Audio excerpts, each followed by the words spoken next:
సంవత్సరాల తరబడి ఎన్ని మందులు వాడినా మీ మోకాల నొప్పులు తగ్గట్లేదా? ప్రాణ పెయిన్ క్లినిక్ లో అత్యాధునిక చికిత్స. ఇగో అన్న అంతా మంచిగేనా, ఎలా ఉన్నవే అంటూ బుల్లితెరపై ఎంతగానో గుర్తింపు తెచ్చుకున్నాడు బిత్తిరి సత్య అలియాస్ చేవెళ్ల రవి.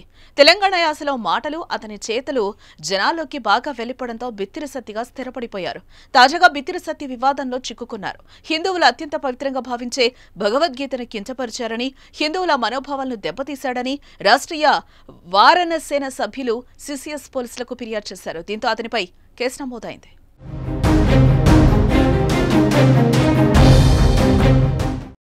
ఓ వీడియోలో భగవద్గీతను అనుకరిస్తూ వ్యంగ్యంగా బిత్తిరి సత్య స్కిట్ చేసినట్లుగా రాష్ట్రీయ వానర సేన ఆరోపించింది. ఆ వీడియోలో భగవద్గీతను బిల్లుగీత అంటూ చేసిన పాత వీడియో ప్రస్తుతం సోషల్ మీడియాలో వైరల్ అయింది. దీనిపై నెటిజన్లు మండిపడుతున్నారు. మరోవైపు హిందూ సంఘాలు సైతం బిత్తిరి సత్యపై మండిపడుతున్నాయి.